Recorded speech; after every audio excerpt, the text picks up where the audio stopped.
there's three things that is well known in London now about Kier Starmer by the Cabbie population, including one of the Cabbies whose son is very high up in the police. Basically, and there's three primary things which we've suggested in the past, but apparently this is what is now known amongst the Cabbie population in London.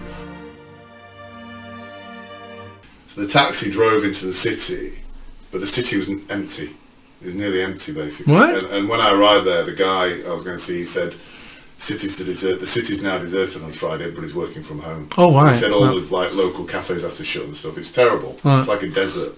All these arseholes working from home when people who are still in factories working. But that's not what I want to talk about. I want to talk about the ride with the Cabbie. Because he was, I mean, it's always a joke, isn't it, about a London Cabbie, what they... Yeah. And it was strange, obviously, because I'm a brown man and I look brown and all that sort of stuff. And I got in the taxi and he started a conversation, usual as all, you know, how are you, mate, and all that sort of stuff. And then, without any kind of hesitation, which I thought was fantastic, he launched into Sadiq Khan. What a bastard he was, how he was ruined. And by the way, London is ruined. Because I've seen Lawrence Fox and Calvin Robinson talk about London, how they both left London. London is ruined because they basically, it's 20-mile-an-hour zones. I don't know if you knew that everywhere. They've what were formerly two-way streets are now one-way streets because they've put bloody cycle lanes in there. So it's just a nightmare getting around London. And the busy parts, I mean, I stay in Mayfair, which is quiet. It's nice to get back there. But the rest of London, the main part of London, is just chaotic. Well, you know where I stay because you've stayed there.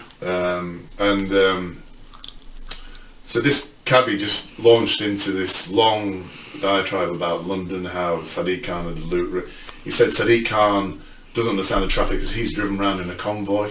He's driven around in a big Range Rover. A bomb-proof Range Rover. He's got two cars accompanying. He said the other day, apparently, he takes his dog he lives down south of the river somewhere, but apparently he took his dog for a walk in this local park next to him, but he fancied a change, so his dog, the three vehicles then drove across London to another park so he could walk his dog. And this is a guy who talks about using your bicycle and all that crap.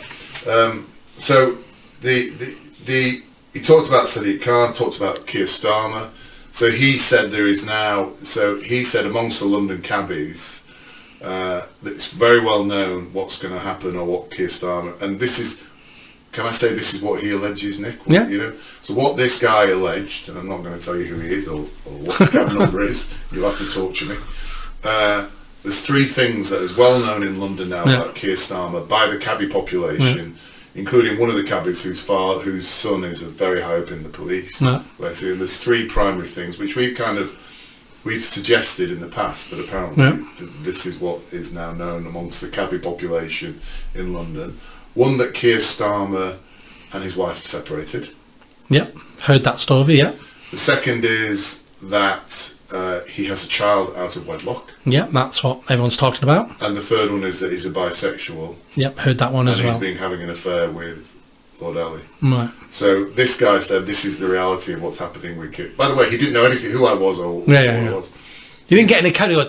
The Mayor and I watched that all the time. It's my favourite podcast. He didn't do that. No, he didn't. Then he said something which I thought was really interesting, and I can genuinely tell you, 10 or 15 years ago, if somebody had said this to me, I would have said, please don't say that or whatever. And what he said is, what about those packies in Manchester? What about those packies in Manchester who smashed up that woman's face? Why are they not in prison? Why are they not? You know, all these guys who've been put in prison, arrested, people we know. You mentioned Peter. What's he called? Guy who died. What's he called? Peter. I can't remember his name now. Peter Blake is that something? No, it's not Peter Blake. But anyway. You mentioned his name. Peter Lynch, and all that. And he said these packies in London. Why haven't they been arrested? Why aren't they in jail? And when he said it, I didn't think, oh, he's using the word packies. I thought, you're bloody right, mate. Why haven't they been arrested? You know what I mean? And it was kind of a revelation for me, because I got back to my wife and I said, this guy, this taxi driver just said this, and he used the word packies. And I said, I wasn't upset or offended at all.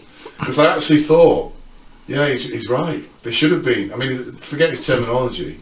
His anger was spilling through when he was saying this. It was actually quite funny because the roads were empty as we're heading into the city, and he could see we were getting to the end of the journey, but he was enjoying the talk so much, because obviously I joined in, as you can imagine. He slowed down a bit long, because he was desperate to get, I didn't expect me to come back with what I said, and then when I got out and shook hands with him, we had a good laugh. But that, I thought that was an interesting point, that he said that word, the Packy's word, and I didn't mind. Yeah, I mean, the Packy word is a very strange word, because you know where it comes from? Pakistan, I'm assuming. Yeah. Yeah, it's an abbreviation of the word Pakistanis. Pakistan means land of the Pakis. Yeah.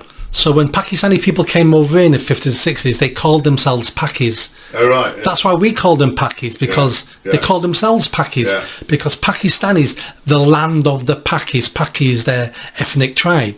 Just like you get Afghanistan, land of the Afghans, Uzbekistan. That's what it means. So the word Paki was never a derogatory word. It was a word they called themselves because that's what they are. They're Pakis. Now, 70s came along and the 80s, and then suddenly we want a special word like the M word. We haven't got an M word when people have a go at us. Let's use the P word as the M word. And they started saying the word Paki was derogatory. You go to Australia, it's used freely in Australia. Is it? I didn't know. Because it's still used in its original intent, as in someone from Pakistan's a Paki. Yeah.